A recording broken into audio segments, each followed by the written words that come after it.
Muy buenos días, hermanos, ¿cómo están? Hoy seguimos el estudio de la carta a los romanos, así que les pido que abran su Biblia en Romanos capítulo 4. Vamos a continuar la serie de estudios que venimos haciendo hasta hoy. Romanos capítulo 4 vamos a estar leyendo desde el versículo 9 hasta el 12. Y doy lectura, dice así. Romanos 4, versículo 9. ¿Es pues esta bienaventuranza solamente para los de la circuncisión o también para los de la incircuncisión? Porque decimos que a Abraham le fue contada la fe por justicia. ¿Cómo pues le fue contada? ¿Estando en la circuncisión o en la incircuncisión? No en la circuncisión, sino en la incircuncisión. Y recibió la circuncisión como señal, como sello de la justicia de la fe que tuvo estando aún incircunciso, para que fuese padre de todos los creyentes no circuncidados, a fin de que también a ellos la fe les sea contada por justicia. Y padre de la circuncisión para los que no solamente son de la circuncisión, sino que también siguen las pisadas de la fe que tuvo nuestro padre Abraham antes de ser circuncidado. Como veníamos viendo hasta aquí, el enfoque central de Romanos es justamente la justificación delante de Dios y por ende el Evangelio o la buena nueva como también lo conocemos.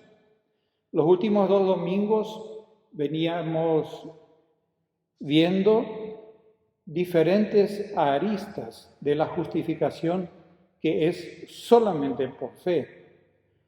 Hoy nos metemos en el estudio de este nuevo pasaje que va a echar más luz sobre quienes pueden acceder a esta justificación.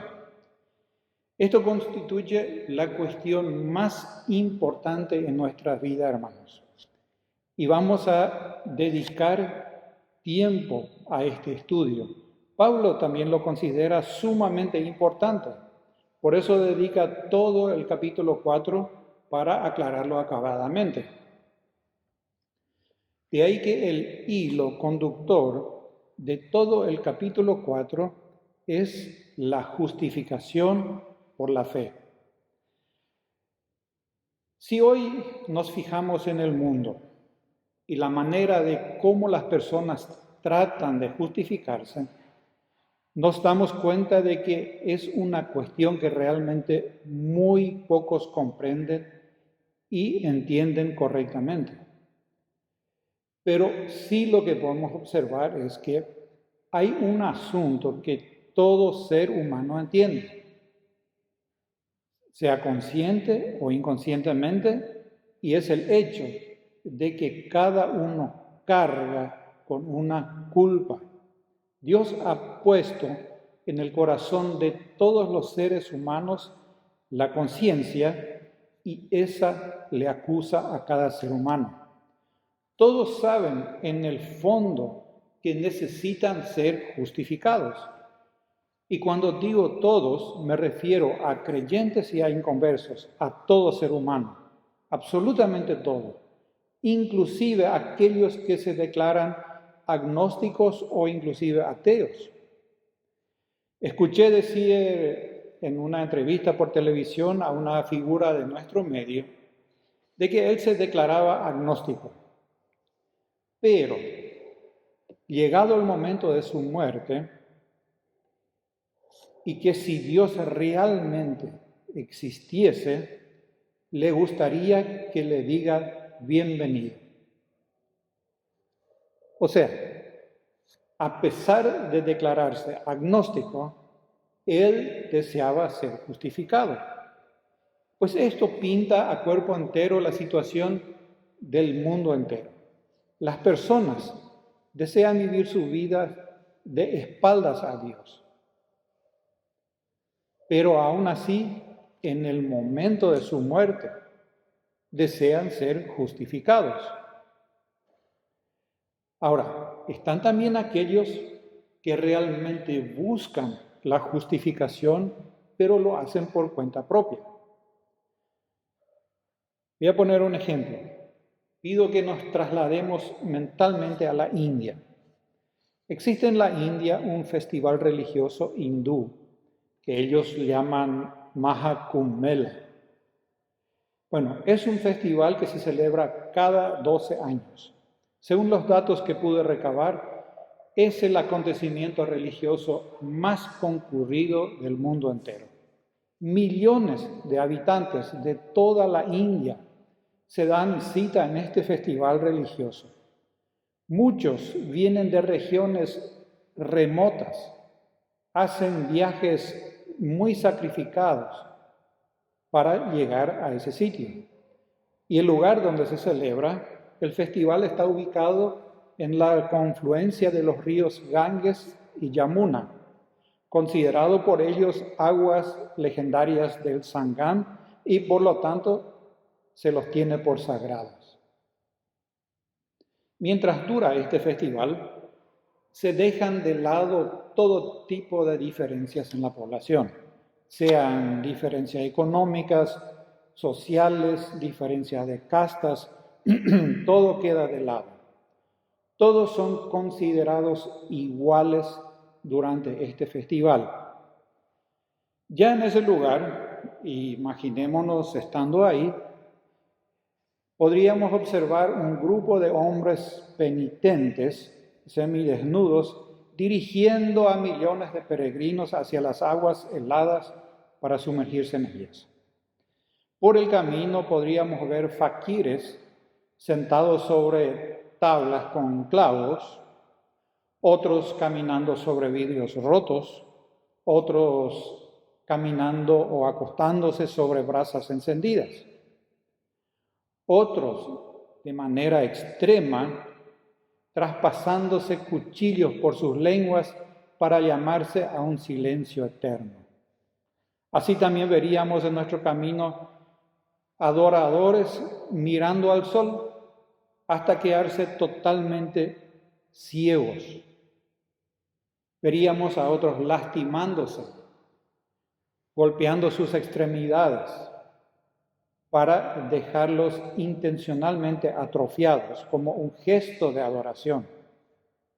Al llegar a la orilla del río, encontraríamos cientos de toldos de afeitado, donde los devotos se desnudan por completo, son rasurados todo el cuerpo, incluyendo sus cejas y sus pestañas.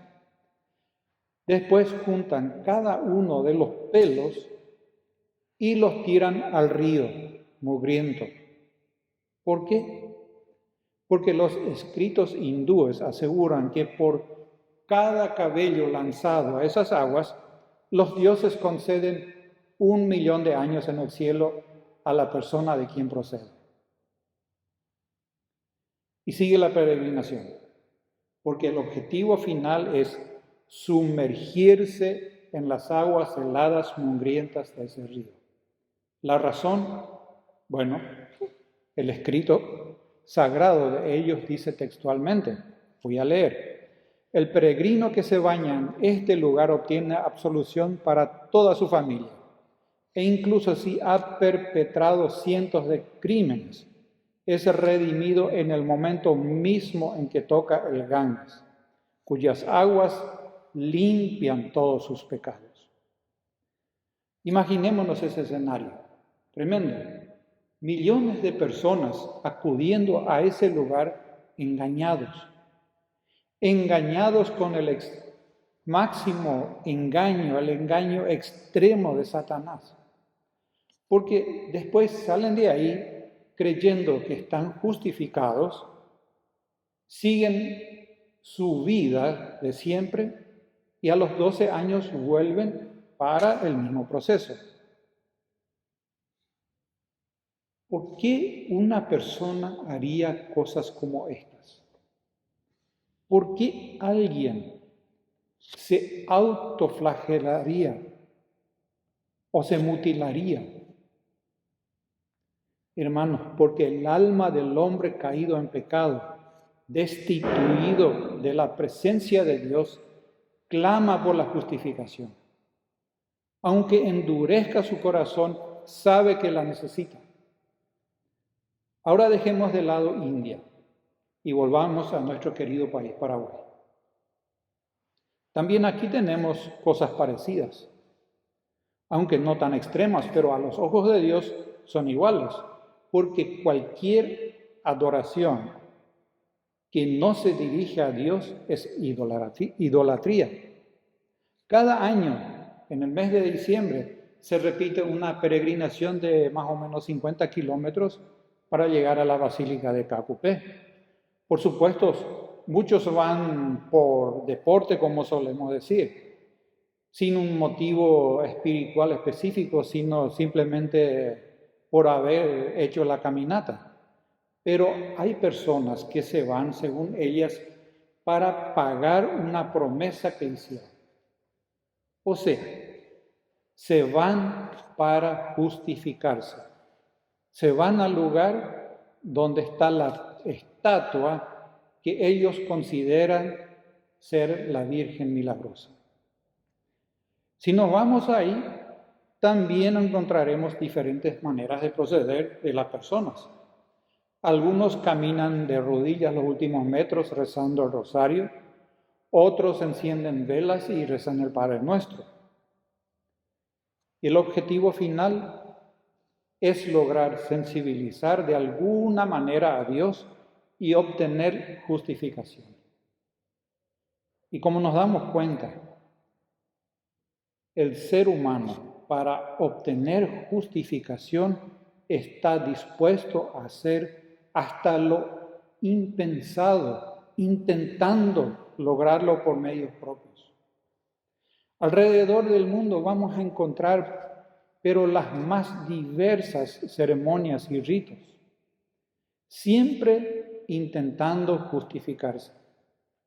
Algunos son drásticos, incluyen sacrificios extremos, otros son más sofisticados y hasta humanamente atractivos, pero al fin y al cabo tienen un denominador común. Todos tienen un objetivo común, la justificación delante de Dios.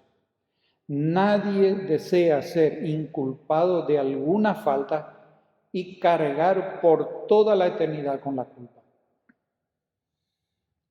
Pablo, en los capítulos anteriores en Romanos que veníamos estudiando, justamente vino demostrando la realidad del ser humano.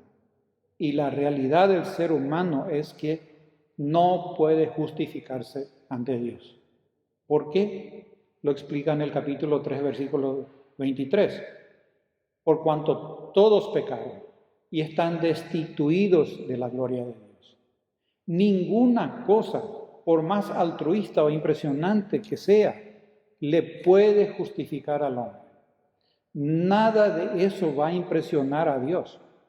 Y tampoco va a cambiar la realidad del hombre delante de Dios. Nada de lo que haga el hombre le hace aceptable a Dios. Y aquí viene el punto cumbre de la cuestión.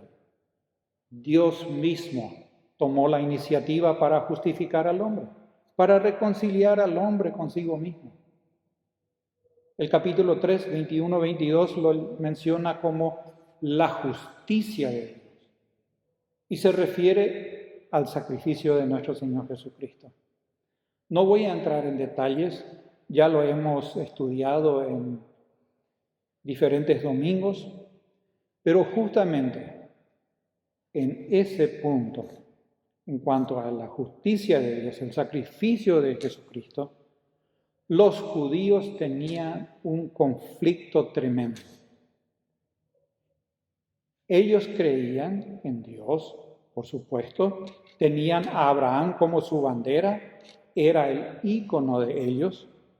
Por eso Pablo menciona al gran patriarca y era necesario hacerlo. Todos sabían quién era Abraham. Al mencionarlo, Pablo entonces se va directamente al meollo de la cuestión. Abraham era como el estandarte de los judíos. era el padre de la fe judía, era, por decirlo de alguna manera, el cimiento del pueblo judío. Con Abraham se había iniciado el pueblo de Israel. Todos eran descendientes de Abraham. Él era la gran referencia para el pueblo judío. Y Dios le había dado una ordenanza a Abraham, que era la circuncisión. Y ellos observaban fielmente. Pero ocurre que alrededor de esa ordenanza de la circuncisión, los judíos habían tejido a lo largo de los años todo tipo de afirmaciones que se desviaban por completo del propósito divino. Se había convertido para ellos no solamente en la marca que los distinguía de otros pueblos, sino que ellos afirmaban que era el medio por el cual llegaban a ser aceptados por Dios. Y la mayoría de los judíos en la época del Nuevo Testamento estaban completamente convencidos de eso. Incluso un libro que ellos leían mucho, pero por supuesto se trataba de un libro apócrifo, y cuando digo apócrifo es un libro no inspirado por el Espíritu Santo, me refiero al llamado libro de jubileos, afirmaba literalmente lo siguiente. Atiendan, voy a leer. Decía, con respecto a la ordenanza de la circuncisión, esta ley es para todas las generaciones, para siempre. Y no hay circuncisión del tiempo, ni puede pasar un solo día después de los 8 días, porque es una ordenanza eterna, ordenada y escrita en las tablas celestiales. Y todo aquel que nace y no es circuncidado en el 8º día, no pertenece a los hijos del pacto que el Señor hizo con Abraham, porque pertenece a los hijos de la destrucción. Ni queda de él alguna señal de que es del Señor, sino que él está destinado a ser destruido y cortado de la tierra. Tremendo. Muchos judíos creían literalmente que su salvación dependía de la obediencia a ese mandato que Dios había dado. Que ese rito les aseguraba directamente un lugar en el cielo. Piensen un poco. Nos hace recordar esos ritos paganos que mencioné hace rato, ¿verdad? Y a la verdad no es tan diferente. Porque ocurre que Satanás es muy astuto para ir cambiando y torciendo todo aquello que Dios manda u ordena en su palabra. Permanentemente busca desviar al hombre de los propósitos divinos. Y los judíos en este punto inclusive se habían ido mucho más lejos. Voy a mencionar más cosas que ellos creían. Un comentario sobre otro libro apócrifo, el libro de Moisés, rezaba lo siguiente. Nuestros rabinos han dicho que ningún hombre circuncidado verá jamás el infierno. Otros consideraban que si un judío circuncidado llegase a practicar idolatría, incluso ni Dios podía enviarle al infierno, a no ser que Él mismo intervenga de manera milagrosa y revierta la circuncisión que humanamente era imposible. Voy a leer inclusive algunas otras citas para que podamos dimensionar correctamente la envergadura real de sus creencias. Dice y afirma uno que la circuncisión salva del infierno. Otro sostiene que Dios juró a Abraham que ninguno que fuese circuncidado debía ser enviado al infierno.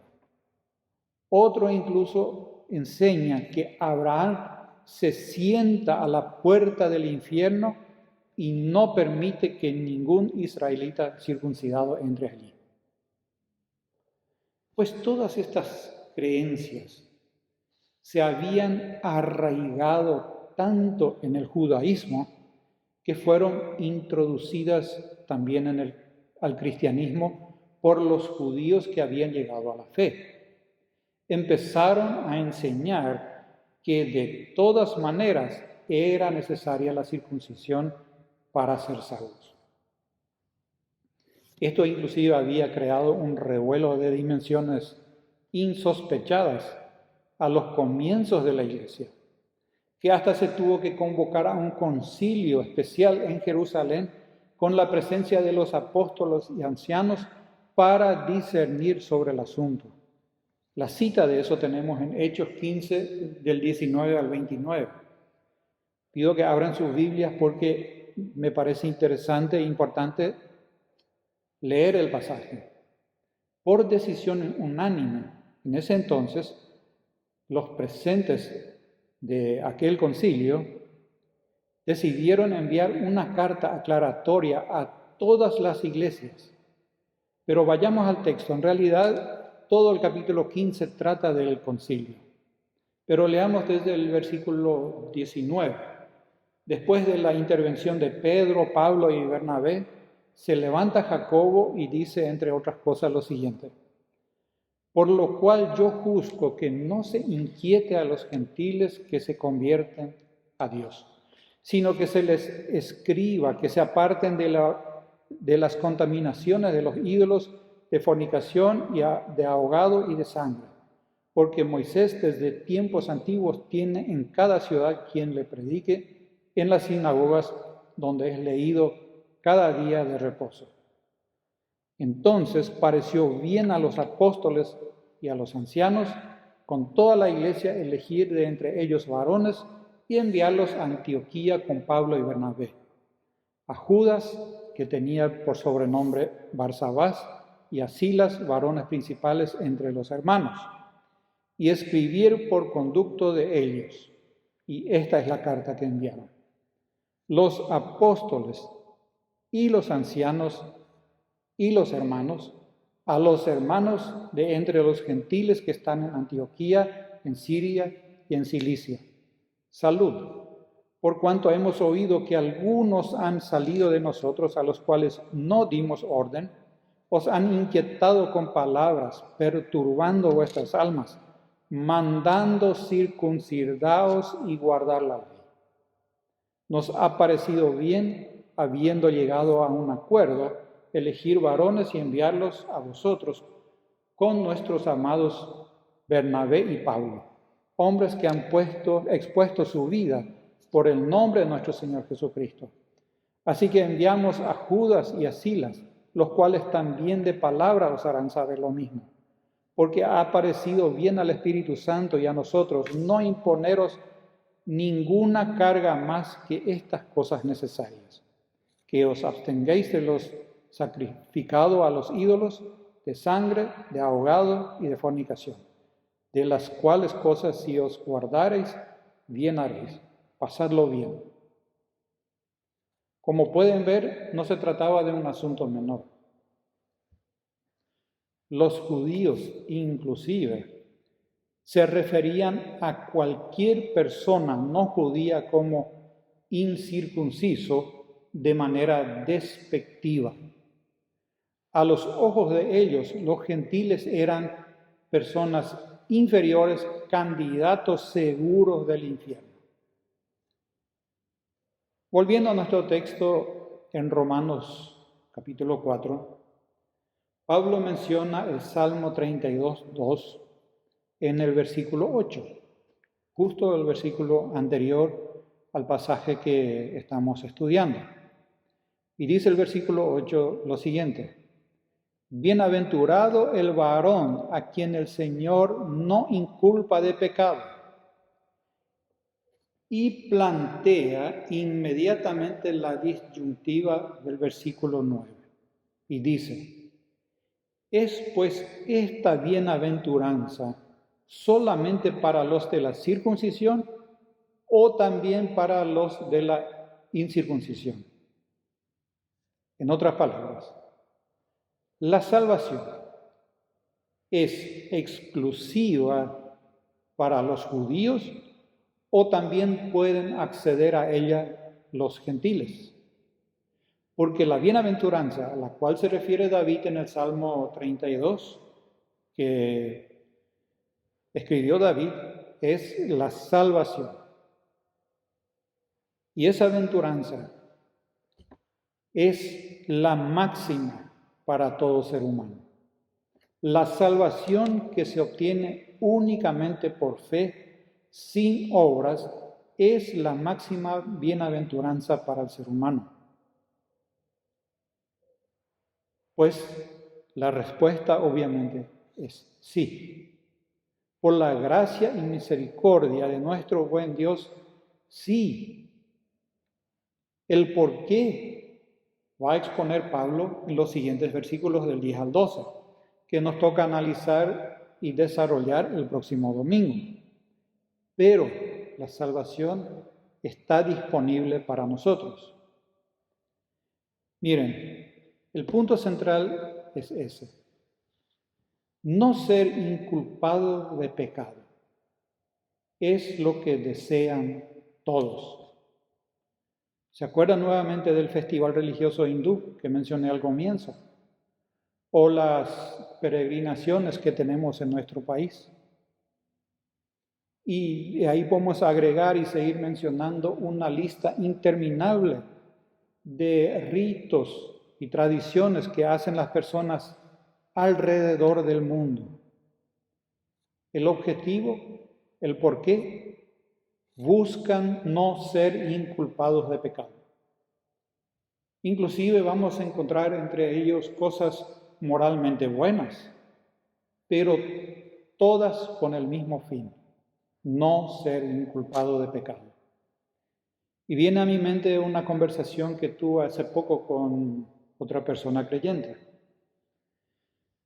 Nuestra conversación giraba alrededor de todo lo que está pasando hoy en día en el mundo con respecto a la pandemia y de cómo da la impresión de que los gobiernos parecen ir perdiendo autoridad y de que se percibe como que se está instalando una cierta anarquía en los países democráticos. Y por el contrario, los países totalitarios se vuelven cada vez más dictatoriales. Y automáticamente saltó la pregunta, ¿y si se instala en nuestro país una dictadura y se prohíben las congregaciones? ¿Qué hacemos? Porque eso cambiaría absolutamente la manera en que nos conducimos como iglesia, como practicamos nuestra fe. ¿Qué pasaría si se nos quitara todo aquello a lo cual estamos acostumbrados?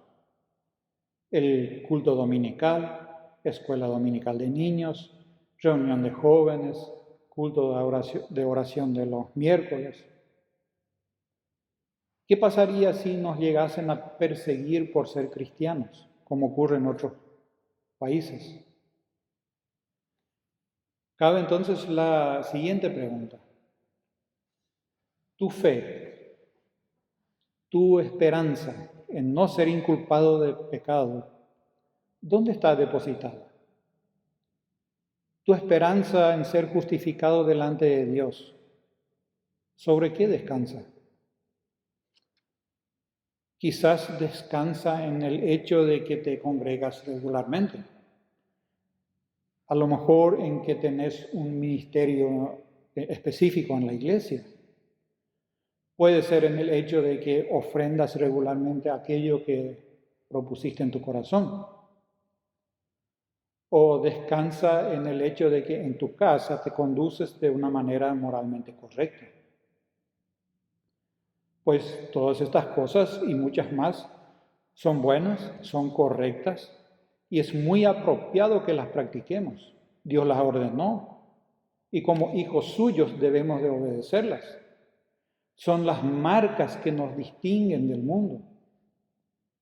Pero recordemos que Dios ordenó también que los judíos se circunciden. Tenían que hacerlo y tienen que hacerlo. Y si no lo hacían, incurrían en falta. Pero la circuncisión no los salvaba. No les aseguraba un lugar en el cielo, como ellos creían. Tampoco nos salva a nosotros el simple hecho de observar y cumplir todo aquello que acostumbramos a hacer. Por más buenas que sean las obras, no nos aseguran un lugar en el cielo. Se cuenta la historia de un granjero pobre que vivía en un lugar muy retirado. Pues este granjero había ahorrado su dinero por muchos años, con el fin de comprar un buey que estirara su arado. Cuando creyó que había ahorrado lo suficiente, juntó todos sus ahorros, recorrió la gran distancia que le separaba del pueblo más cercano para comprar ese buey que facilitaría su trabajo. Sin embargo, al llegar ahí al pueblo, descubrió que los billetes que había estado ahorrando habían sido reemplazados por una nueva moneda. El país había cambiado de dinero y que la fecha para el intercambio de los anteriores a los nuevos ya hace tiempo se había cerrado. Todos sus ahorros ahora no valían nada. Cada billete tenía el mismo valor que cualquier otro papel. Ya no podía comprar absolutamente nada con ellos. Pues absolutamente frustrado de su situación, impotente, recurre a lo único que le restaba y que le venía a la mente. Y como él era analfabeta, nuestro buen hombre le pide a un niño que estudiaba ahí cerca en una escuela para que escribiera una carta al presidente de su país explicando su difícil situación y solicitando, rogando una exención. La carta le llegó al presidente y fue conmovido por la carta y le contestó al granjero lo siguiente: la ley debe obedecerse, porque la fecha límite para cambiar los billetes ya pasó. El gobierno ya no puede cambiar tus billetes. Tus billetes viejos ya no se pueden intercambiar por billetes nuevos. Ni siquiera yo como presidente puedo obviar esa regla.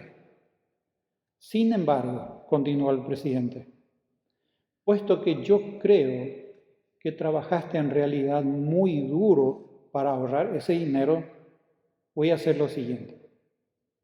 Voy a cambiar tu dinero viejo por dinero nuevo.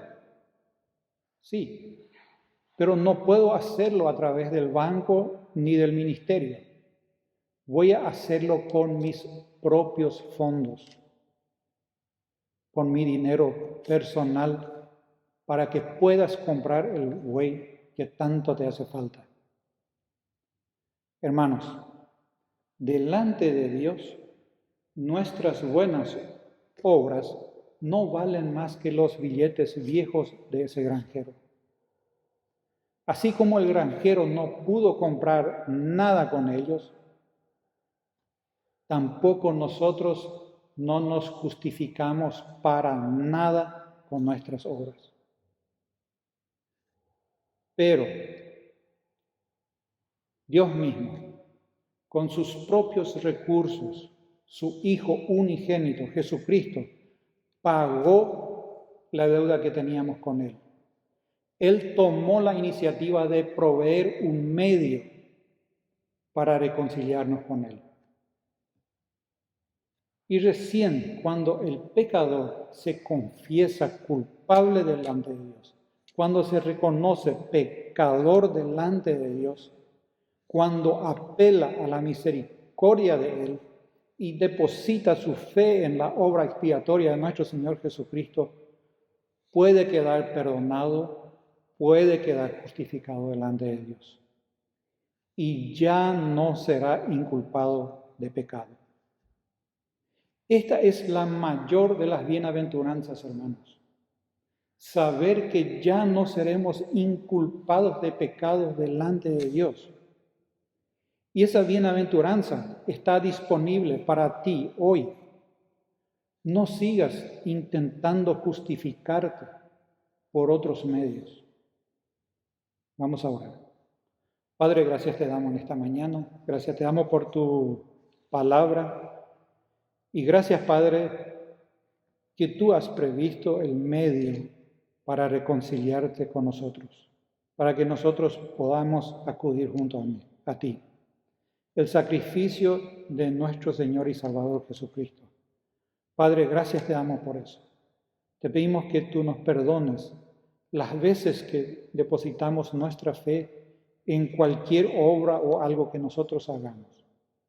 Ayúdanos a vivir realmente una vida que a ti te agrade. En nombre de Cristo Jesús. Amén.